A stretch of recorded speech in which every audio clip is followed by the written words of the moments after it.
Good evening, everyone. Muy buenas noches para todos. We will start in just a moment. Vamos a empezar en un momento.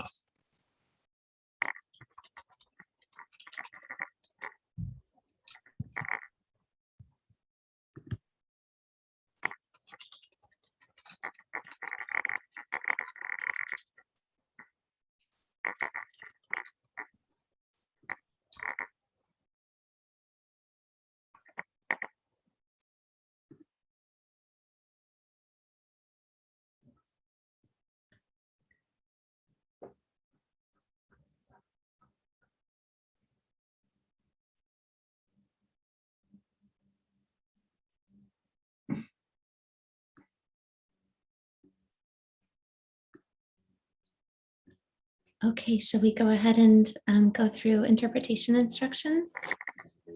Yes, good evening all. We do have Spanish and English interpretation services tonight. My name is Rita. I'm with our interpretation team. Quick announcement on how to access that interpretation. In just a minute, you all will see a globe icon right at the bottom of your Zoom screen next to the word interpretation. You can click on that button to choose either English or Spanish. If you've joined from a cell phone or a tablet, you'll need to click on the three dots button. And from there, you'll be able to select language interpretation in your preferred language for this evening. Very important and strongly encourage that everyone here, whether you speak English or Spanish, please do find that globe icon in just a few moments and select your language. And we'll just make that announcement in Spanish.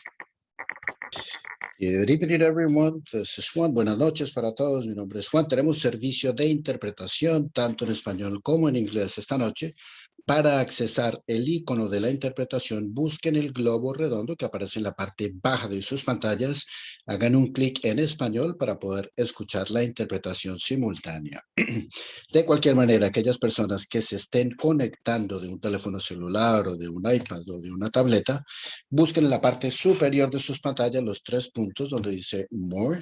Seleccionen donde dicen Language Interpretation o interpretación y seleccionan español como su idioma de preferencia.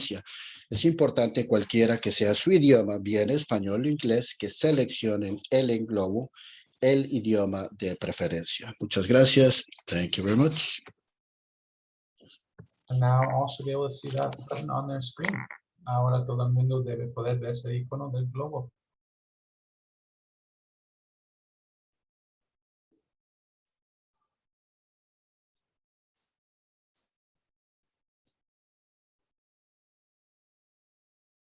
Okay, back to you, Eli. Wonderful, thank you. And thank you all for being here tonight. It's wonderful to see all of you. And we appreciate your taking time out of your evening to provide feedback to the Department of Early Education and Care. I will share a little bit about why we're having this conversation, and then we'll spend most of our time together asking questions and getting your feedback.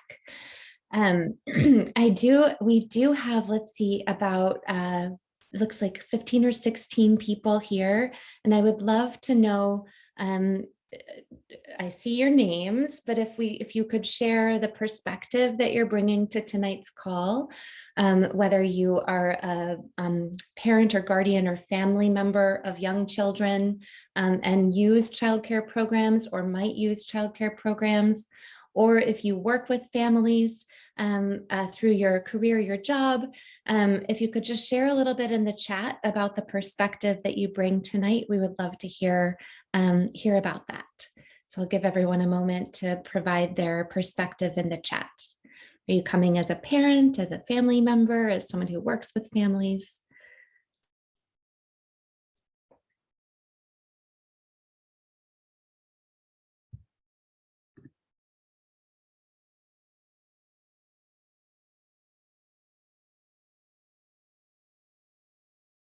Wonderful, working with families, a family childcare provider, welcome.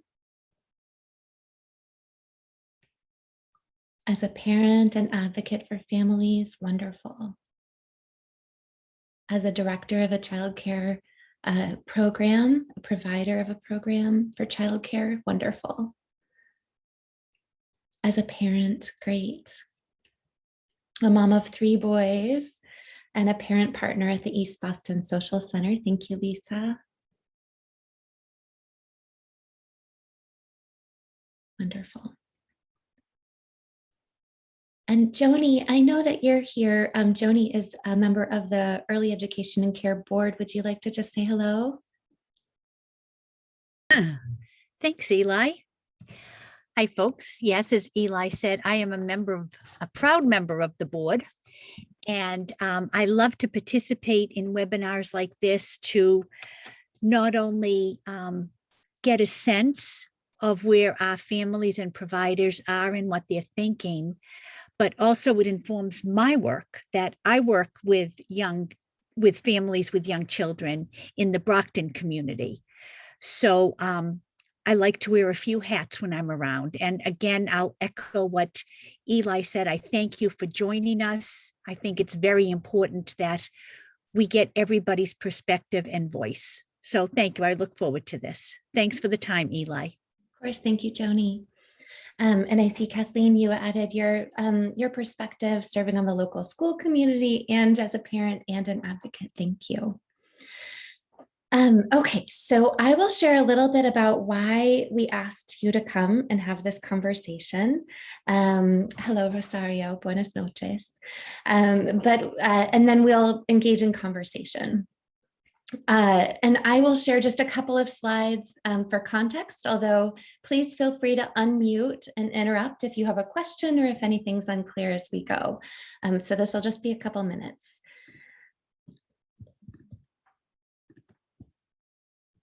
Okay, so the Department of Early Education and Care, for those of you who haven't met the department before, is the state agency that licenses all childcare and after-school programs in the state of Massachusetts. And so it is in charge of supporting all of those programs as they open, maintaining safety standards, supporting programs and improving their quality, and a number of other functions that I'll speak about in just one moment.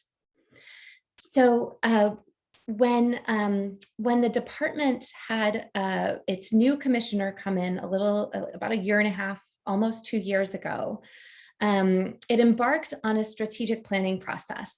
So with the sort of a new commissioner and a new vision, the idea was that the department really wanted to chart a path for the future that is as supportive as possible to children and families and youth, and especially to the programs and the educators who work with children and youth and families every day. And so the department developed this vision that children, youth, and families can reach their full potential now and in the future. So that the concept of early education and care as a support for working families who might be pursuing further education or training or advancing their own jobs, building their economic stability, that is fulfilling a certain amount of potential now at the family level, as well as supporting children for school readiness and social emotional development and all of the other wonderful things that come from participating in programs in the early years.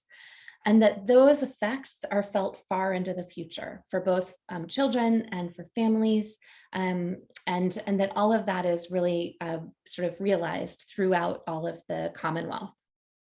And the role of the department in bringing that to life is, as we put it, to create the conditions. So to lay the groundwork and to make it possible for programs to focus on quality, for educators to focus on interacting with the children in their care, for families to be able to find affordable, high quality programs to enroll their children. And so the department really, its overarching role is to make all of that possible through its supports and its licensing and other means. And so there are a couple of specific things that the department does that I'll just very quickly go through. The department does support families directly by providing tuition subsidies.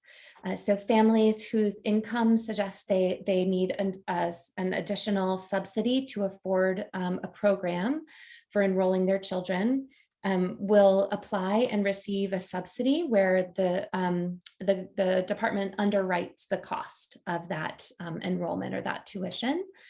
The department also invests in referrals at the community level so that families can find a spot for their child in a care program. And then also invest in community systems. So helping communities kind of work together to put all the services together that families might need. So a fair amount of support for families, although the department doesn't interact directly with families very much, the department interacts much more with programs and educators. So we see this opportunity to speak directly with families tonight as a very special and unique opportunity for us that doesn't come around very often. A couple of other things the department does, it works with educators and to prepare them to care for children, to engage in early education, and also scholarships for the workforce to participate in higher education and training programs as they move through levels of qualification and advance their own careers. And then for programs, the department licenses 8,000 childcare and after-school programs across the state of Massachusetts. And that includes supporting those programs as they open for the first time and then monitoring them for safety and quality over time, as well as conducting all of the background record checks for their workforce. So all of that is part of the work of the Department of Early Education and Care, and part of what the department coordinates across state agencies to do. As you can imagine, there's all kinds of collaboration that those things require. And then just to kind of finish the loop on the strategic plan, when the department decided on its vision for 2020 to 2025, it set a goal for each of those constituents that it interacts with the most, for programs, for educators, for children, youth, and families. And I think the important thing here is that the vision for children, youth, and families is that children are able to enter kindergarten and progress through the early grades in a way that they are on track for success. And that is academic success, social emotional success, and in general, able to reach their full potential. And that's really what the department is here to support. Simultaneously, for families, the hope is that they are able to work because they've got a safe, high quality place for their children during their work hours, and build their skills and also build their economic potential. And to support their children's education and development kind of at the same time. So it's not being torn between supporting their children or being able to work, but that those things are able to come into balance, that they're able to do both those things at the same time. Please feel free to unmute if you have any questions as we go through, but I'll keep going otherwise. So one of the things that as we at the department have reflected on the last 2 years, I think we knew a year and a half ago that early education and care was not sufficient in the first place in Massachusetts. So even though there are over 8,000 programs, there were only enough spaces in those programs to reach 250,000 children. At the same time, we know that there are 1 million children in the state, and 750,000 of those have all of the adults in the home working full-time. And so while all 750,000 of those families may not need childcare programs or group care for their children, we're pretty sure that more need it than have it, especially as we look at wait lists across the state. So we know that we need more programs and more spaces. And then we also know that, that there are long wait lists for the tuition subsidies I spoke about. There are about 55,000 families who are participating each month, but we know that there are more that could rely on that if it were available. And then finally, we also know that in Massachusetts, childcare is the second highest cost in the country. So Washington, D.C. is the only place where childcare is more expensive than it is in Massachusetts. So we knew going into the pandemic that all of these things were challenges. On the other side, As we've been through COVID, we know that there are a number of things that many families have been through that have affected how we now meet their needs as we come through a recovery period. And so there has been a lot of economic distress, whether it's job loss or losing job hours, or having uncertainty in employment, in housing, having to stretch to meet expenses in different ways. We also have seen a number of women who have either stopped working or brought their hours down as they supported their children who are remote learners, and a number of Black, Indigenous, and people of color who have had disproportionate impacts through the pandemic, whether from COVID or from some of the uncertainty in the job market. We also know, as we look forward and think about employer return to work plans, that those employees who have not been in person through the pandemic but have been working from home might be coming back to a very different work landscape than the one they left. And that employers might be looking at a different work from home policies or more flexibility for families than they might have had prior to the pandemic.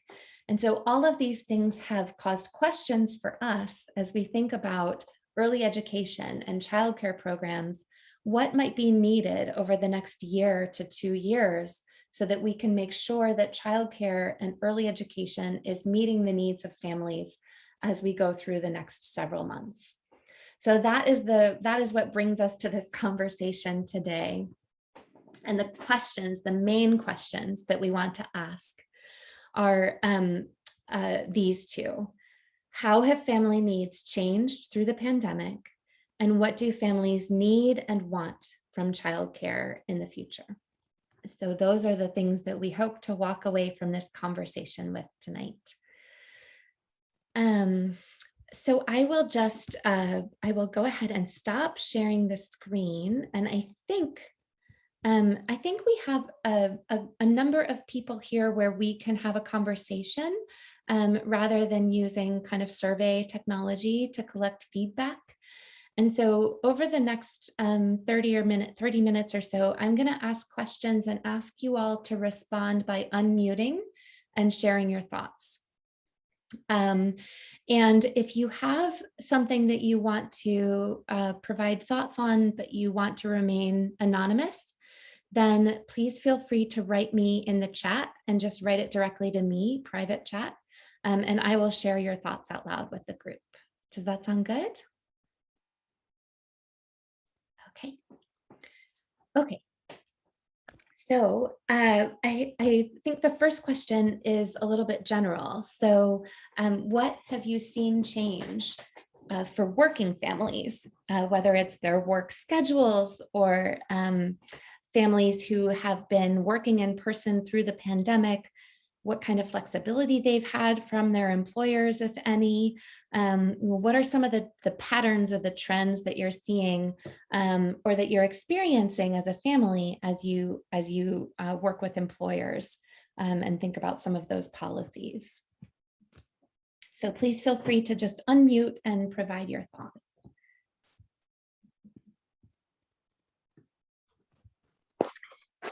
Hi, good evening. This is Michelle Graywall. I'm a parent and I also sit on the ICC board, or not the board, the ICC agency.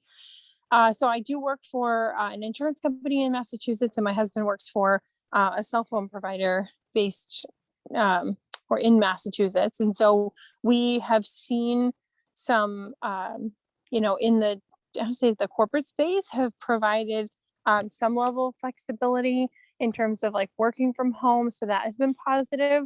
However, it still is a challenge to, during the pandemic, having the lesser availability of services. And so with the kids being out of school, we saw a huge spike in childcare costs because we needed private care.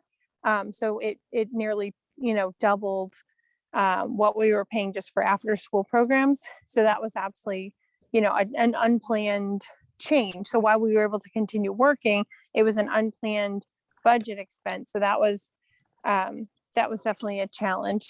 And then the other thing that we saw, really for childcare providers, is we were going to a center, and because our son receives, he's autistic and receives services through an ABA company, we were no longer able to have service providers into the childcare center, and therefore, because of that, had to move care back to home, which made it challenging working from home. So, and also to echo, really in the early intervention space, seeing a huge decrease in service delivery for early intervention providers. Our son is 5, so he's out of EI now, but really that was such a big piece for us in terms of service delivery when he was in early intervention, was having the providers able to go into the childcare facility. And I know that, the commissioner and the whole EEC board are really trying to really create that partnership and deliver services where the children are, which is often in a childcare facility or at a private home daycare. So it really became a challenge for us. And we've seen that, across the state, and across, really and even more hard impacted from an equity standpoint from, families that may not have had the flexibility to pick their kids up or move their schedules around. So really big challenges in delivery of services, both EEC level, 3 and above, and in the early intervention space. Yeah. So challenges. Incredibly helpful. That provides some really important context across a number of different things that families might be facing when it comes to coordinating and putting together pieces of care on their own, and the increased expenses, and some of the things that have come up just COVID related for different environments. Thank you. What else? Are others seeing similar things in terms of like continued work from home policies, or some of the things around supporting remote learners over the last year? Please go ahead and let us know. Buenas noches. Buenas noches. Yo quería Good night. decir un comentario. I just want to comment something. Some of the parents have called me and they told me that they haven't been able to start working because they don't have money to pay the daycare, and that the vouchers are taking a long time to be given, and they don't wait for them to start work. So they told them to go to work, but they don't give the opportunity to just work and receive the vouchers quickly. So that's my comment or my opinion. Mm-hmm. And so it sounds like the families need the vouchers on a certain timeline, and then they need to withdraw their child because the vouchers don't come on time. Is that what I'm understanding? No, hay padres que no tienen voucher. No, some of the parents don't have vouchers and they're applying for the first time so that they can go to work after COVID. And they say that they're on a wait list and they can't wait for the vouchers because they don't have money to pay private daycare, so they can go to work and wait for the vouchers. See, yeah, so they lose that position. And this is and that's very helpful. Thank you.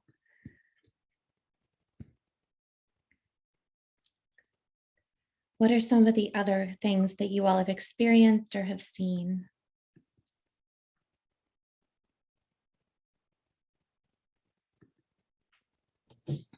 So some of the challenges, I mean, even prior to COVID, was just the summertime has always been tough on parents, is finding a slot. And then, with the summer and the ramp up with Delta, a lot of parents, were afraid to send their kids to camp and different things. And, but slots were not there, right?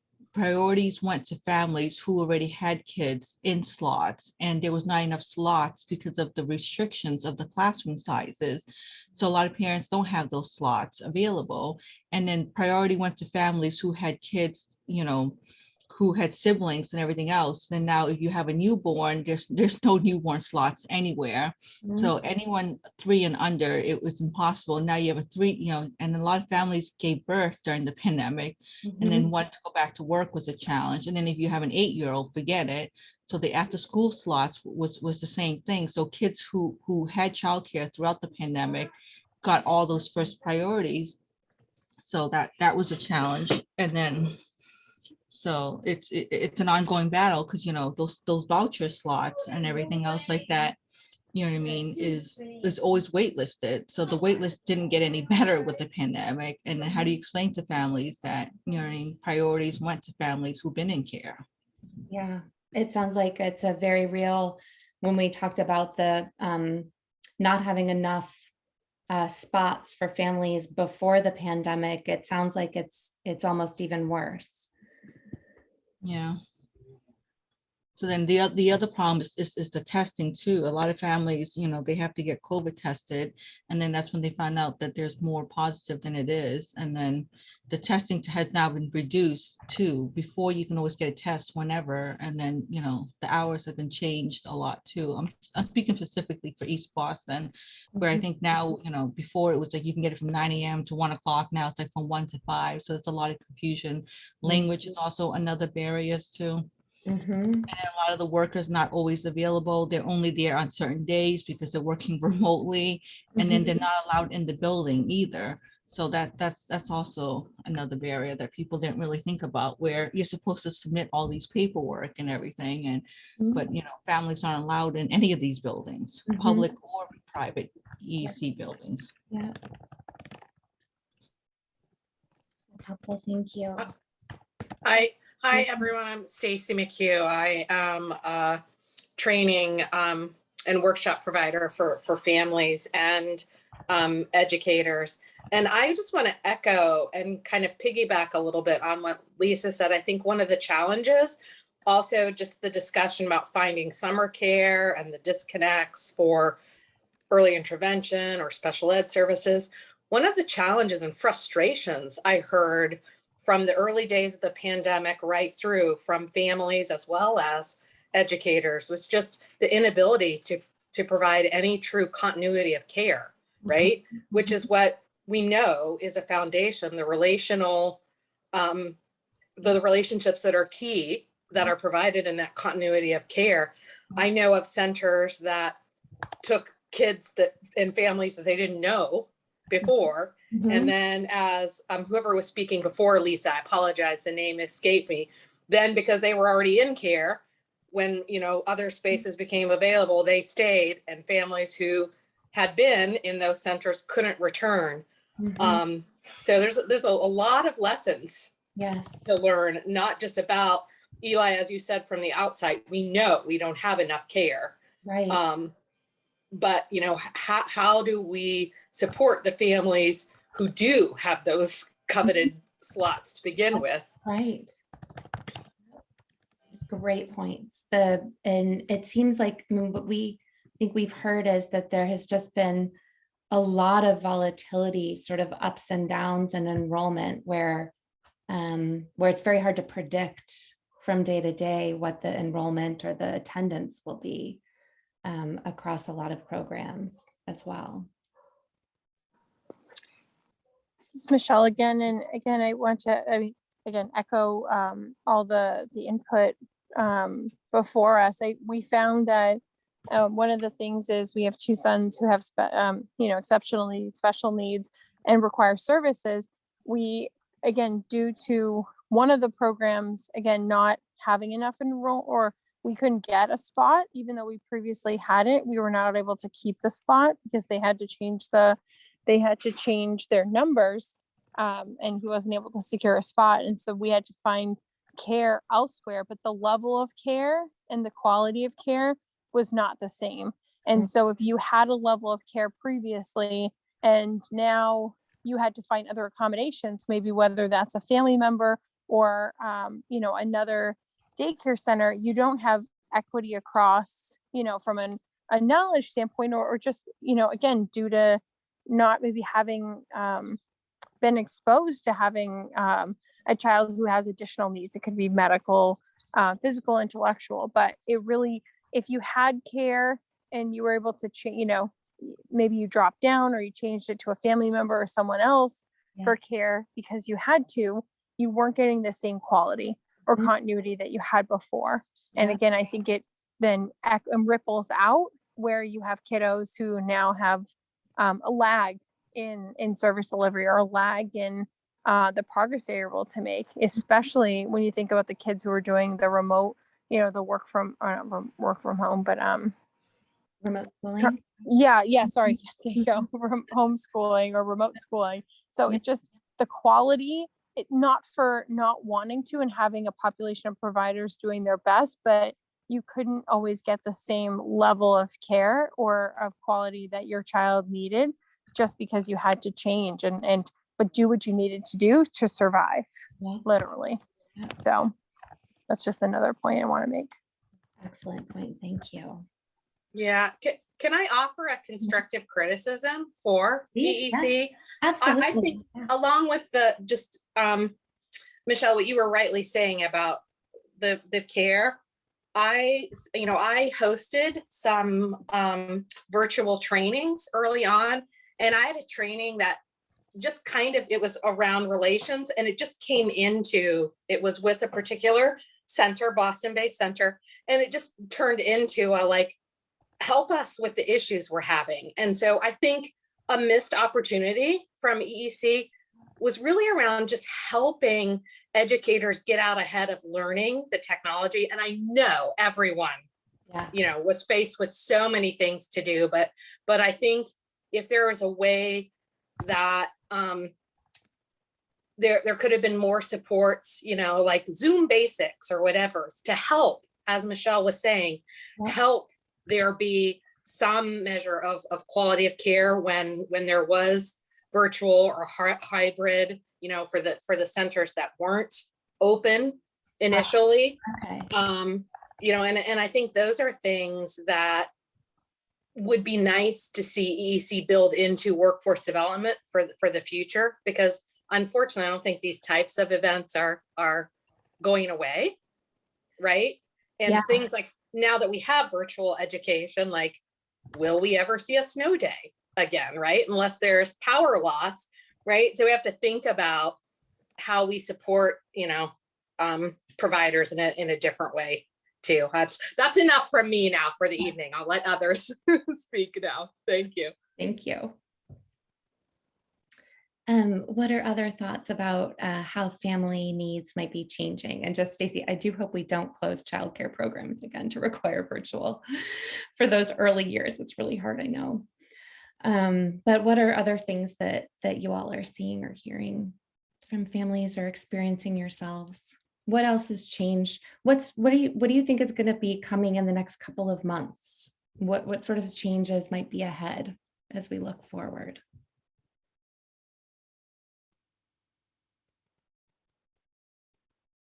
Michelle, go ahead, please. Sure.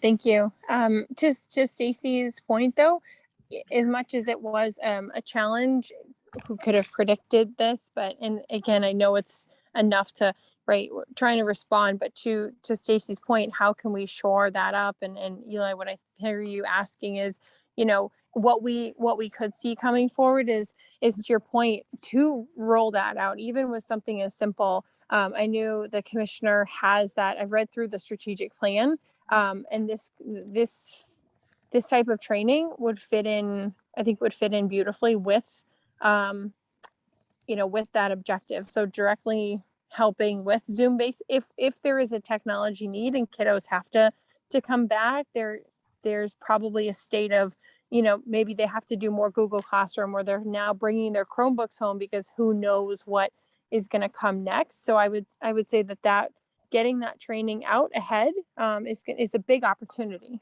going forward. And then just really trying to think too about, is there anything we can do from the family support, right? The parent support. Is there something, if we all had to be home again, is there, as parents, like what we could have done? I mean, obviously it's the way mental, we could. However, I think that I'm just because I'm a parent doesn't mean I'm an early educator, and and it does not mean I understand anything about early education for my child. So it could be an opportunity to support parents with, I don't want to say mental health, but any type of resilience around maybe access to programs to catch their kids up, or to help with some of those, kind of behavior challenges at home. Really just help parents to reacclimate and get ahead, and also providers to get ahead of what they could be seeing. And if there are red flags or warning signs, any kind of, sorry, my dog, we have a new puppy, sorry, at home. It's a little yellow lab.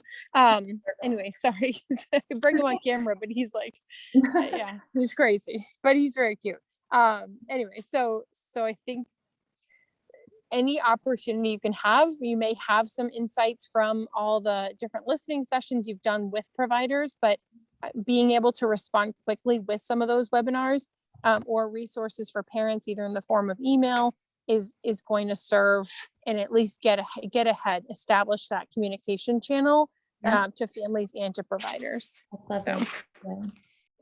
I know EEC ran step up programs this summer where they invested in districts across the state to work with community providers to do some of that preparation for return to school in person. And I think that's a great idea that could be expanded out because it doesn't seem, it'll take a while, right? To sort of get back to a level of readiness as we go back to school in person, et cetera. And I want to make sure I'm clear. Are you all talking about early education programs, like for children 0 to 5, offered online, and to train educators to be able to do that for children 0 to 5? Or are you thinking about when kids are in remote learning because they're quarantined from school or things like that? I want to make sure I'm clear.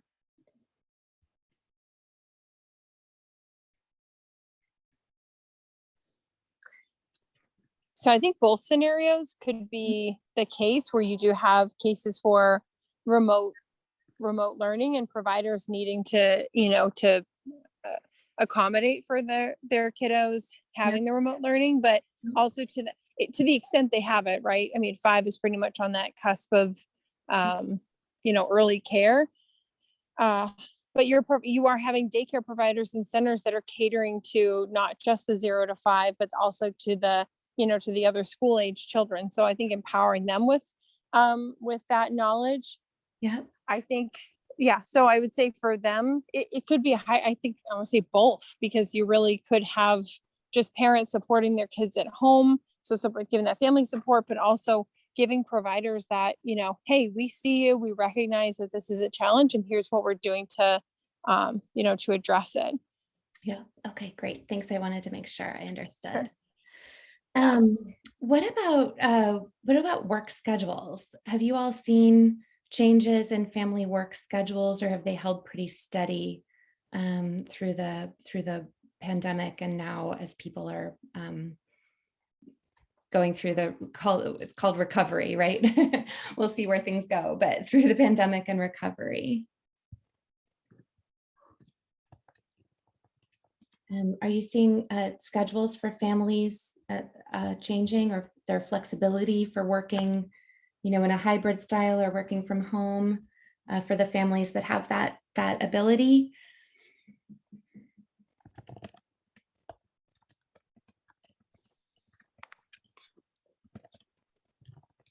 One of the things I've noticed I think one of the challenges for families, who may be working in the service industry, is that there's still volatility around, demand for, going to restaurants and needing to actually take on other hours in order to continue supplying. So there's volatility where, you may need to, if you're working with a gig work, or you're working in a restaurant, it's not that same consistent demand. And so in order to continue to pay the bills, you may need to be now flexible. From a system perspective, I'm not sure how we would solve for that, other than maybe being able to have providers who could offer care at different times, right? Well, how doctors' offices sometimes are opening later to provide opportunities, right? If you need to work in the evening, I'm not sure how you solve for that, but I'm seeing volatility there. In the same sense, in the corporate world, I've seen where, because, for example, for us this summer, we were able to get into a town camp, but it was half day. And so I'd have to leave, my job for an hour plus in the middle of the day, which I was able to do, but now you're having to work at night. And again, it's just some of the strain that puts on parents. Even if we have the chance to work from home, it just puts an additional strain on that. Again, I'm not sure how to solve for that from a system perspective, but it's just something that we've seen. I've heard from folks and what I've seen in my own experience. Yeah. It sounds like, is that something that transportation could help with? Or are there do others have ideas about, where some of these issues might be addressed? I mean, transportation is a nightmare in general. Most places don't provide transportation, and there is a shortage on bus drivers and monitors. And I don't think that's going to look any better anywhere. And then the hours aren't flexible even before the pandemic, right? If you're working like a 7 to 3 shift or an 8 to 4 shift, most centers aren't open those hours. Or- The before and after care has always been a challenge for parents. Yeah. And then the drop off and pickup isn't any better. The lines are long because they have to fill out the daily attestation forms. And some of them the EC has cut back on them a lot. I noticed there's no more of the paper forms to fill out and everything, but some places still require them regardless. Sometimes it's a Google Doc form, and for parents, it's you know what I mean? Yes. It's hard, and it makes the drop off a lot longer if parents forget, and now you're waiting and everything. So I don't know what the answer is on that. So I hope they're not coming back from you guys, from the EEC. I will pass that on. That's helpful though. I understand the importance of those forms, but you know what I mean? It definitely holds up a drop-off line. Understood. That makes a lot of sense. What about for families that need support with a 7 to 3 shift, or for shifts that are outside center hours? Are they relying on informal care, family members, or what do you see the alternatives that they're looking to? And usually rely on other parents to drop off and everything. Yeah, that I guess that's informal. Okay. Thank you. What else are you all seeing that would be important for considering how childcare programs are able to meet the needs of families in the next year beyond?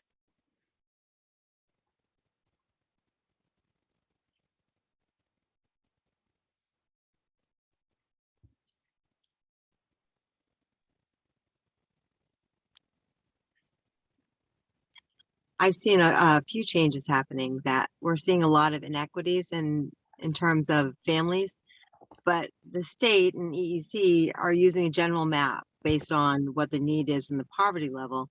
And I don't always think that that's actually reflective of the community. So we're in a very affluent neighborhood and very affluent community. And yet mixed in with that, because we try to keep our tuition prices lower, are single moms that are just taking shifts where they can. But in terms of whenever we're applying for anything or help, or where our demographics are, we're always coming in as an affluent community where we don't qualify for anything. Yeah. And I think it's a hard baseline to go by. And it puts a lot of our families at a disadvantage just based on the fact that, the rest of the community is doing so well. I don't know how to fix that, except that we're always using the map, and it shows that we're in a great community and a great zip code, but there really are populations within there that are struggling. Yeah. That's great. And the tuition subsidies that EEC administers are done at the individual level, but then you're right that programs and supports are usually directed based on sort of a more of a community level snapshot, which can make it really hard when you've got those pockets of challenges that are inside, sort of hidden, right, inside communities where it might disguise the need.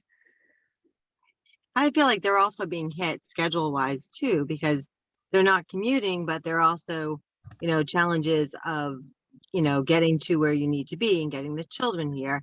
And in an affluent community, we don't have any bus service. Mhm. So you're really looking at who can you get for a ride and who can you get for an Uber. There's no public transportation. Yeah, I mean, you can't find it anywhere within at least 15 miles of where we are. yeah, So, I mean, there are a lot more challenges and they're kind of overlooked because of the rest of the community is doing well. yeah. Really helpful, thank you.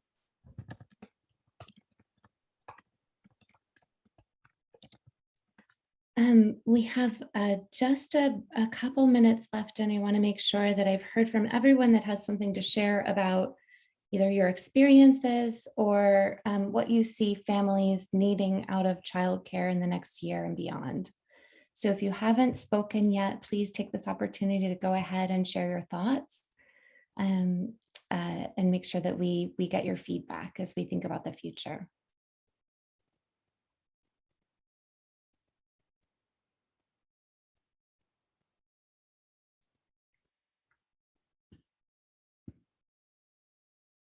So mental health support, both for families and for children, often working through providers. Thank you, Michelle.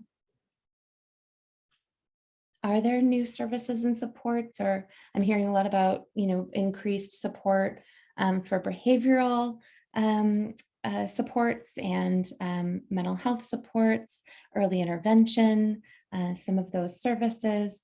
Are there other things that you think might be required? I see increasing the limits for after school kids, so more exceptions for school-age children.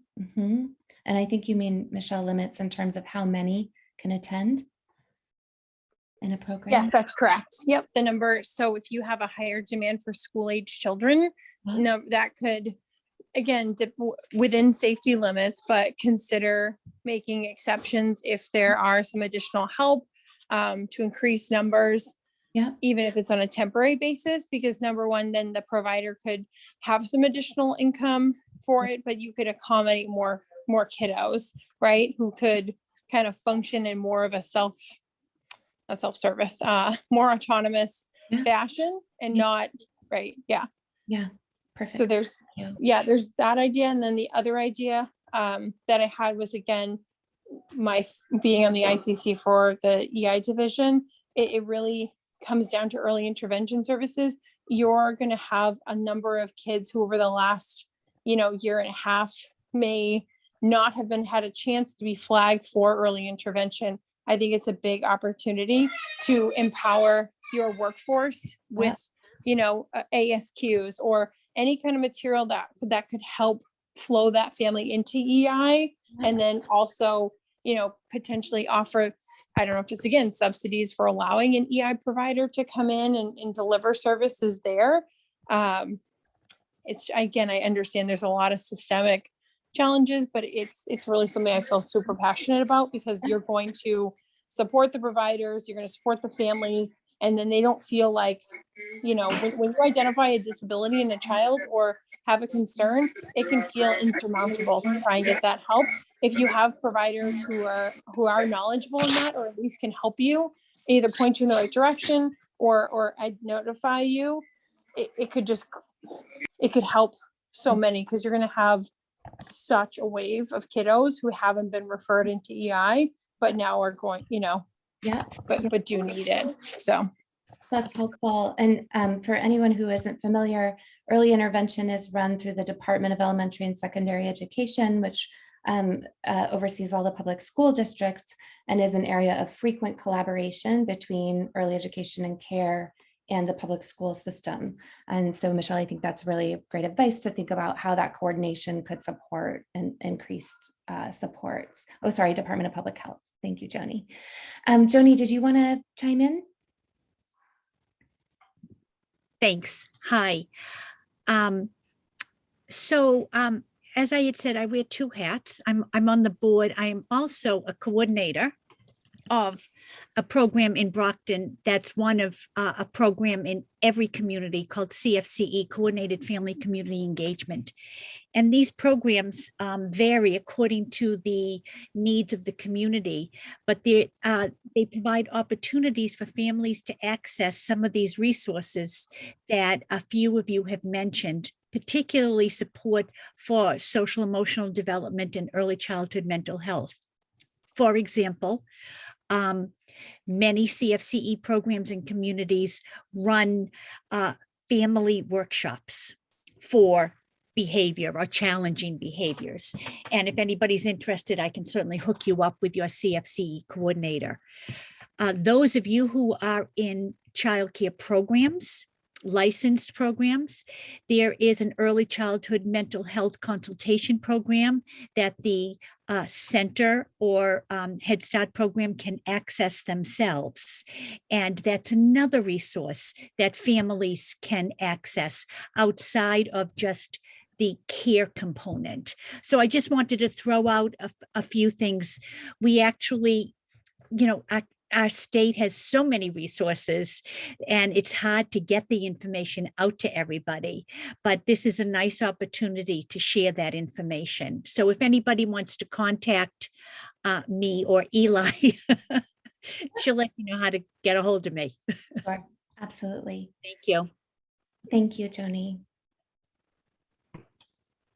I think we are almost out of time. So if anyone has anything else they want to add in the chat, I certainly think we have gotten such a range of feedback and so many incredible ideas this evening that I'm thrilled with how much you all have shared and all of the perspectives that you have brought tonight. I want to let you know a little bit about what we'll do with this information. EEC is preparing a report for the governor that will outline some of the feedback we've heard from families. And then we're also speaking with employers and businesses to understand how they might be changing policies or planning for the next year. And then to prepare for how childcare and early education programs need to adapt and some of the innovation that might be necessary in order to address some of these urgent needs that perhaps fell apart during the pandemic, as some of you have spoken to, or address some of these areas where families are trying to piece things together or bearing extra burden in terms of expenses. And think about, are there things that the department could support where programs could try a few new things to try to do things a little bit differently, and then whether that might be able to actually go to scale across the state. So your feedback is informing the governor's report and then the development of new models in the state for the next, for the future of work and for the needs of families as we go through the recovery. And we are incredibly appreciative to you for spending this evening with us and sharing all of your insights. Thank you. Okay, good night, everyone. Please feel free to reach out anytime, but I will hope to see you at a future session. Take care.